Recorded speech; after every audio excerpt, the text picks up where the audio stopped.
Transição energética, John, um assunto que está tão em voga hoje em dia, né? Muitos falando no mundo a questão da COP que vai estar acontecendo e vai ser um dos focos da COP que vai acontecer esse ano aqui no Brasil. Então, o que está acontecendo nesse mundo que precisa urgente de mudanças com relação a essa transição energética? Até explicar, né? Porque muita gente não entende o que é essa transição energética. Bom, pessoal, então esse tema aí o que eu posso dizer assim, é bem desafiador, né? Em poucos minutos a gente falar, né, o que é a transição energética, né? Primeiramente, esse termo ele veio com mais força a partir da COP 26. Foi uma COP que foi realizada em Glasgow, né? E na Inglaterra, e essa COP trouxe, então, principalmente no documento final, ela trouxe a palavra transição energética, combate aos subsídios para os combustíveis fósseis e substituição gradual do carvão. Então, no documento final teve essas três grandes pautas assim que nos deu uma esperança que qual é o cenário, né? A gente quando analisa a transição energética tem vários viés. Um deles é analisar a matriz energética, ou seja, como é que eu gero energia elétrica para o meu país, para o meu estado. Quando eu posso também olhar um panorama para o mundo, como é que o mundo hoje, né, gera a energia elétrica. E depois eu também posso falar da pauta da energia, né, que muitas vezes a gente tem a questão por exemplo, eu pego um avião, eu precisei de um combustível, eu pego um ônibus, eu ligo o meu carro, né? Então a gente tem essa questão que não é a geração de energia elétrica, mas é as fontes de energia para diferentes atividades no nosso dia a dia. E aí a gente tem hoje esse grande contraponto, que fala assim, o Brasil já vive a transição energética por causa da matriz, né? Nossa matriz energética ser pautada, né, na questão da energia vindo, né, de hidrelétricas, que é considerada, né, uma energia limpa, né, principalmente quando a gente avalia a emissão de gás de efeito estufa. E a gente tem também a questão de matrizes, né, de fontes fósseis, né, como petróleo, gás e carvão.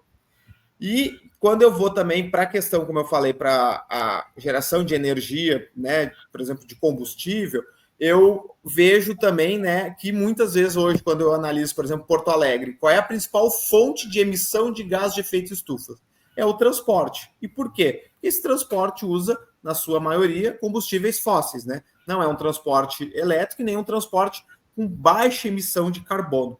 Então, quando eu vou olhar nessa questão da transição energética, para esse olhar, né, na minha matriz energética, eu tenho que olhar a questão das emissões, né? Essa emissão tem que buscar ser baixo carbono, o impacto ambiental, porque eu posso ter também uma fonte de geração de energia elétrica limpa, mas ela trouxe um impacto social para uma comunidade tradicional, né? Ou impacto no nosso meio ambiente.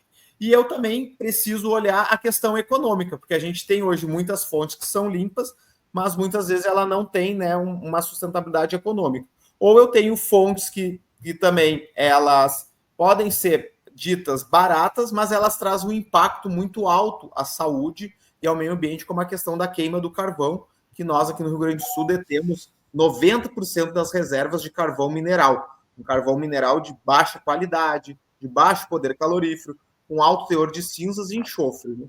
Então, a gente tem muitos viés, mas a transição, basicamente, os projetos, quando fala assim, projetos de transição energética no mundo, eles surgiram para os trabalhadores, né? Então, assim, eu vou fechar uma usina a carvão. O que eu vou fazer com essa economia local e com esses trabalhadores? É o que, por exemplo, o cenário do município agora de Candiota, que está com a termoelétrica Candiota 3 desligada por uma questão contratual, não é uma questão ambiental, não é uma questão de transição, né? Ou por causa do Acordo de Paris de emissões, foi porque venceu o contrato de comercialização de energia e não se buscou ainda uma renovação, uma alternativa. E essa termoelétrica ganha subsídio. Da nossa conta de energia, ela é subsidiada com 12 milhões por mês para comprar carvão, porque ela não é sustentável em termos também econômicos.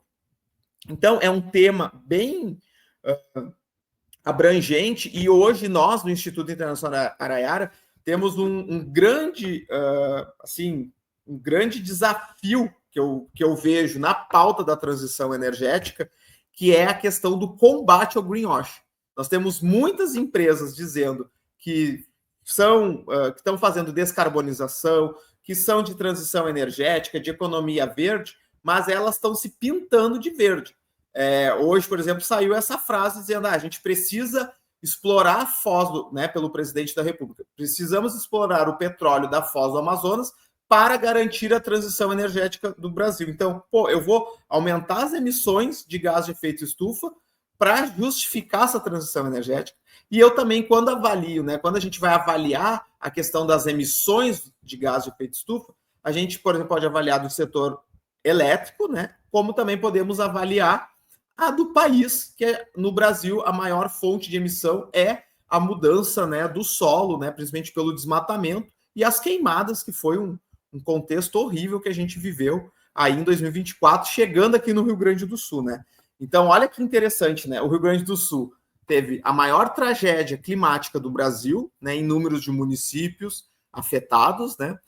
Em maio, a gente começamos o ano com estiagem, com uma seca terrível, maio, né, a tragédia, e encerramos o ano com a nuvem de fumaça que impactou a qualidade do ar e o nosso sistema respiratório, vindas da fumaça da região amazônica.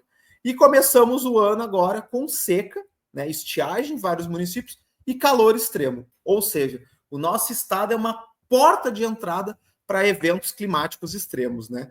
E aí pensar na transição energética desse estado é um grande desafio. Não é só pensar no carvão, pensar só na matriz energética, né? Mas é pensar na eficiência energética desse estado que está aí, né, sentindo, a população, né, sentindo na pele os efeitos, né, das mudanças climáticas e dos eventos climáticos extremos.